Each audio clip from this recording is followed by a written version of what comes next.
this idea of letting her hair down, right? This is just one of the many, Haid down? What am I doing? This image of her letting her hair down is just one of the many romantic movie type cliches that's in this chapter, right? She is kind of the weak damsel in distress. He gets to be the strong man who has to manage everything. But basically, it talks about how previously Humphrey had just loved her for her intellect. It never really, he always thought of love, right, in a spiritual way. And this is why the word anthropomorphic came into it. He basically said he almost thought of her as a heavenly being, like when she walked, her feet didn't touch the ground. Remember, earlier it referred to her as being unearthly, ethereal, if you remember that.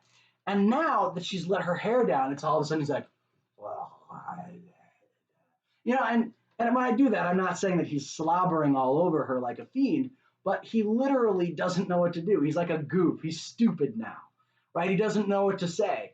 He goes from all of a sudden, he had this spiritual, mental, psychological admiration for her mind, but now he's like truly seeing her as a woman, and everything about her now, he's just like, oh, it's so feminine. Oh, like he's literally just swooning in spite of himself, right? One of the interesting things about how we see the situation is that there's this period where she spends several minutes searching the boat for her hairpin. And, you can't help but think, it's a hairpin. You're on the ocean. You could die. You're freezing, right? Who gives a right? Oh, pardon my language. Probably see if I can edit that out. Right? The idea, right, is that the idea that she's so girly is to care about her hairpin when they need to be worried about survival. This is another one of those cliches.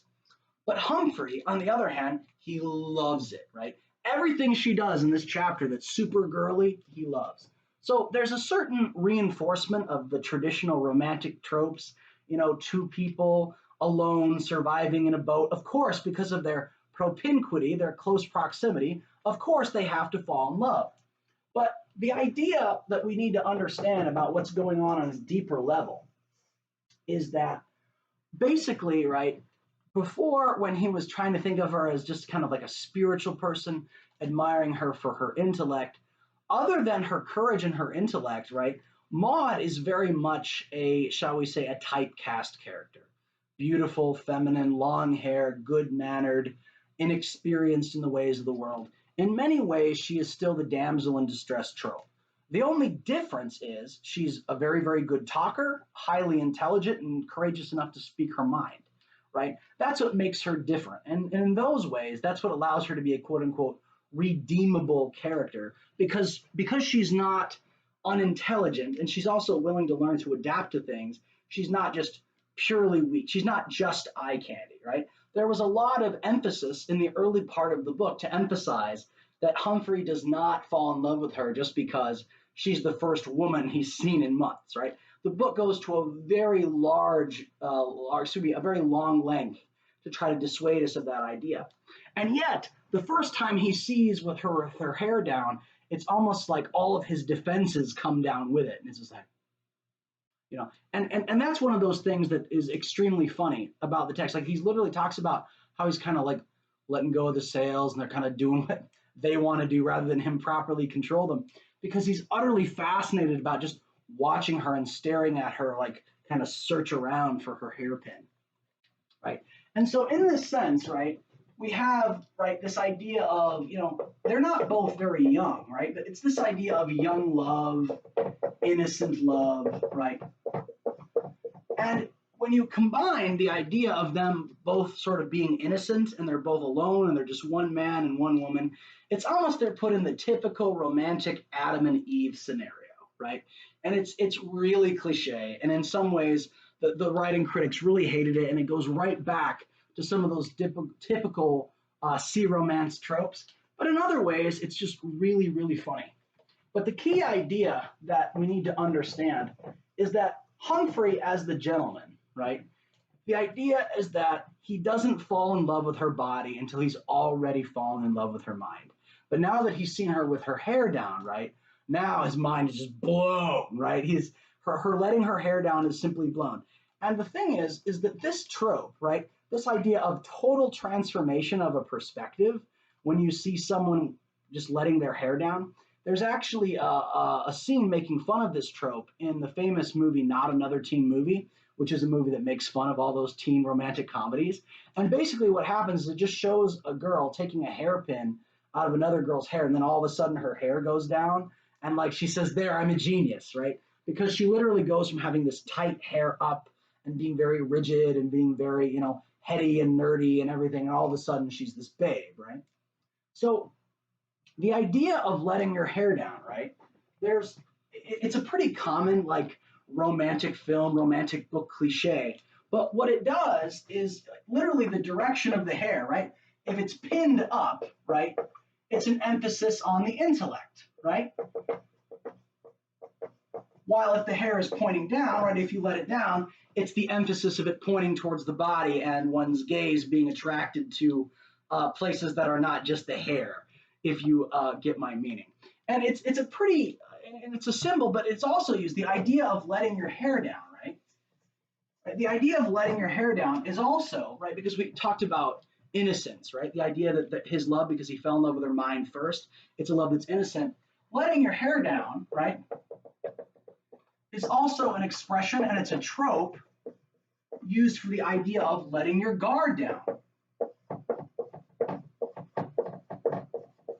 See, this is the first time that he's seen Maud with her hair down. So in this idea where he's sitting here watching her try to find her hairpin, the point is that because he has taken her into his protection, under his big, strong, whatever, right? Maud is in some way letting him see her in a vulnerable state, letting her see her with her hair down, right?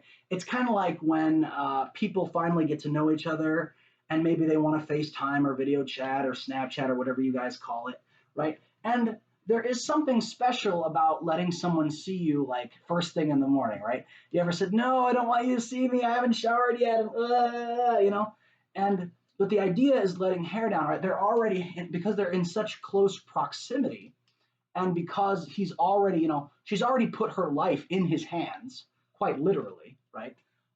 What that means is that he trusts her not to take advantage, and so this letting hair down, not only is it him having it's a sign of vulnerability. It's also a sign of intimacy, right? And if you think about it, right, this intimacy is simply the fact that they're sharing a very small bit of space, right?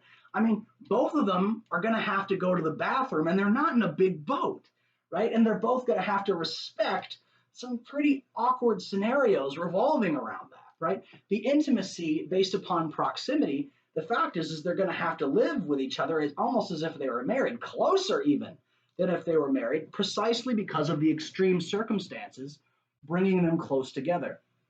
In another way, this idea of kind of having to see one another at their worst, the other idea and the kind of the beautiful thing is that the more of Maud that Humphrey is getting to see, right, seeing her, both as an earthly woman, not just as a heavenly intellect, but also seeing her more vulnerable and seeing more and more of her, kind of both literally and figuratively, right, is this idea, right, that the beauty of intimacy is that the more he knows her, the more he loves her, right? That's kind of the gentlemanly, pure, innocent kind of love that we see. But one of the most important things going on here is with this vulnerability, right,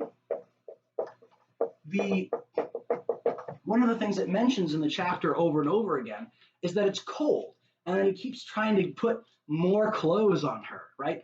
This is both a literal and a figurative representation in the text.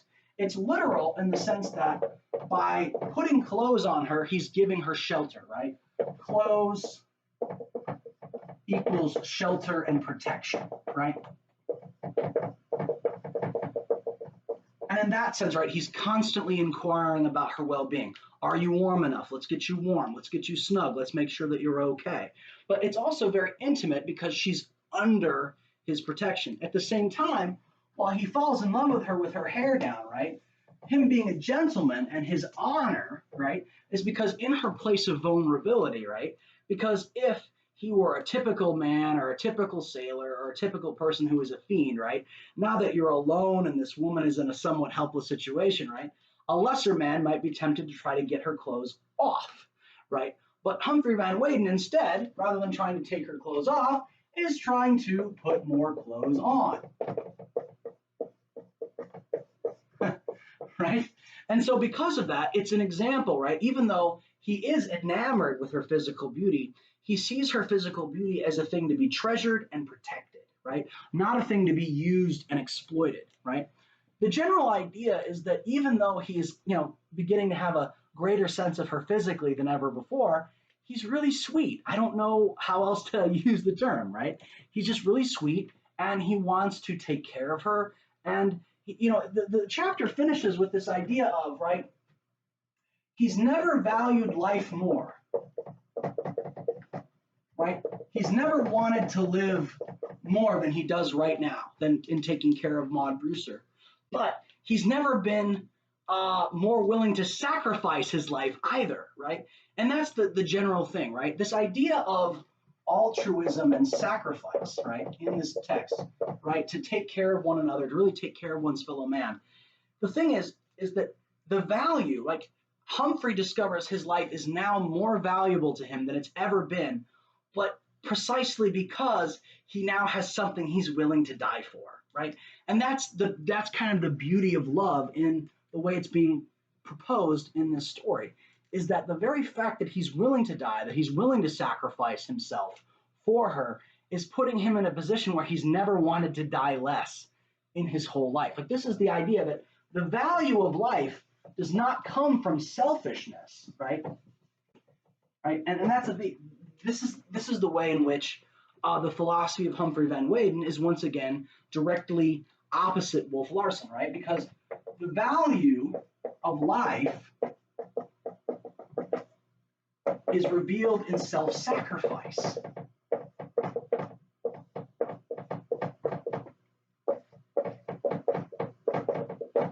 And this can be definitely interpreted in the light of like traditional Christian philosophy. But the other thing is, right, this also, in terms of the kind of the Darwinian survival of the fittest theme, is ladies, like generally speaking, right, I would imagine you would want a guy who has the courage and who has enough love for you that he would be willing to make that sacrifice, right? That willingness to sacrifice is also what sets him apart, not in just a heavenly way, in a spiritual way, but also is the kind of husband or mate worth having, right? And that is kind of the beautiful thing about Van Weyden. He's becoming a man precisely in his willingness to give himself up for another, right? And so what we see, right, according to the kind of these traditional tropes, and I happen to actually agree with these tropes, sometimes they can be expressed in a silly way, but the idea is that masculinity, right, and femininity reveal each other. Meaning that the more he sees the feminine beauty of Maud Brewster, the more he feels the need to protect her as a man. And the more that she, right, is able to let her guard down with him, the more she's able to be vulnerable with him, the more his desire to be protective and the more his desire to be self-sacrifice is coming forward.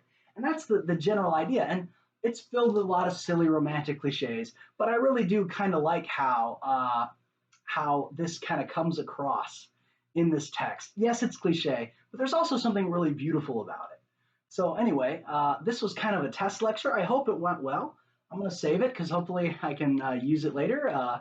But anyway, Jesus loves you, so do I. Guys, I hope that we are back in school as soon as humanly possible. And guys, I hope you're having a great time. I know it's not really a vacation, but try to enjoy yourselves as much as possible. And Jesus loves you, and so do I. So let me stop this and see how we did. Oh, I think what I'm also going to do is I'm going to attach in the playlist, I'm going to see if I can find a scene of that hair going down and not another teen movie and add it to that so you can see how kind of like that cliche usually works.